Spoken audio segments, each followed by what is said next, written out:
It's called Nothing But Soul, and we welcome Tiffany in. Hey, congratulations! Thank you. It's a really good. I love Howard. I love Howard Wiley did the arrangement around this. It's got that sort of slow loping Christopher Columbus intro, you know. Dun, dun, dun. Howard, he's great. Yeah, and Howard is just a master of space. You know, he won't just, even his arrangements and his playing, he's not going to just blast all over a song and then you wake up, 10 minutes later. That's like, right. What happened to me? That's right. He can, not to take anything away, but he can go into the funk zone too, pretty easily. So, yeah, you have a great story, and congratulations on the write-up in was it in the Pink that Lee Hildebrand did on your story growing up in L.A. and then coming up here to go to law school. You wanted to be a music lawyer, right? Yes, oh that God, is true. There's a can of worms. Well, the story behind that is I was living in Japan, and at the time, I was getting these contracts that weren't even in English. So, did you learn Japanese? Well, I'm not well enough to review really dense, stuff like that, but it really incentivized me to be an advocate for artists. So when I was out in Japan, I took the LSAT, and my score was about to expire, and I did not want the torture of any more standardized having to do it again. So, yeah, I went to UC Berkeley and had a great time, but I didn't sing my first year. And I was heartbroken. I was wondering, like, what's wrong with me? I can't eat, can't sleep. I've lost my zen. Yes. Where's my zen? And so I ended up just walking over to the jazz school, now the California Conservatory. Yes.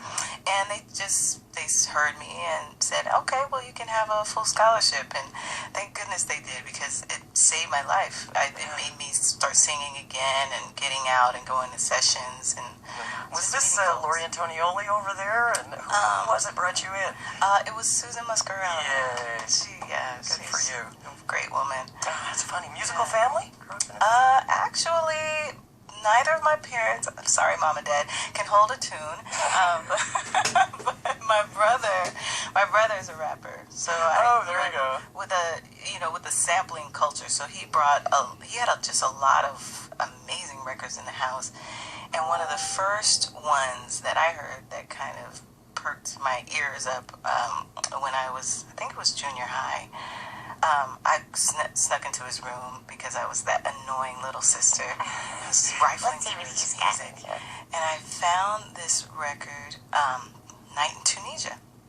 So I just put it on, and then I heard Ella Fitzgerald's Scat over the break.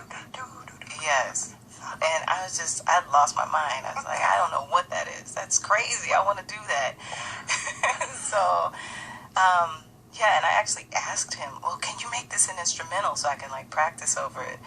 The years before karaoke. Yes.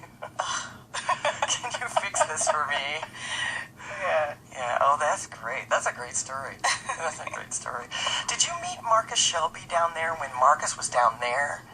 Or did you meet Marcus Shelby up here? Because you've been singing with Marcus for a while. Yeah, I met him in Japan. No kidding. Of all places, that's funny. Yeah. He was actually touring. He was, I believe, doing some work with Ledisi. Oh, he was up here with Ledisi. Yeah, and there was a big band performance that they were doing at the Blue Note in Tokyo.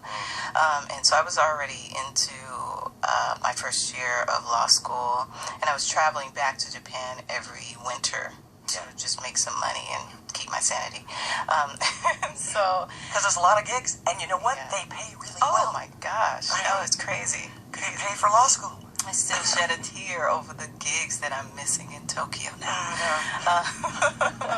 Gee, now you got to settle for those $50 a night gigs, Yeah. $50, $100. Let's split it. Here, I'll buy you beer too. That sort of thing. Right. But here you're going to be up at the SF Jazz Center tomorrow night. Are you excited? I'm so elated. I don't know what to do with myself. So I'm going to probably just practice a little bit after I get out of here, and then rest and sleep and get in the zone. So. Oh, because you're so conscientious. You are. I can tell. I can tell. Who's on the band up there at SFJS? So Howard Wiley will be on sax and vocals. Does he sing? He does sing. Backup, blues? What So he is doing backup on this album for one of the tracks, Georgia. And then we have a vocal duet that is called Tête-à-Tête. It's the last track on the album. I might have to play this morning. I just to hear Howard. I don't think I've ever heard Howard sing. He sang a little backup stuff on his album 21st Century Negro, which was great. It was all Negro spirituals where he'd get into it, and he would sing a little bit on that, but never out front. So that'll be a lot of fun. Did you have to learn the repertoire if you're just coming into the singing? I mean, because we're going to play Baltimore Orioles, so there's a great tune. It's a little rangy. It's a great story tune. Yeah. I mean, did you have to learn this whole standard repertoire? And for this particular album, what was funny is, so SF Jazz asked me to do a hot plate on Hoagie Carmichael.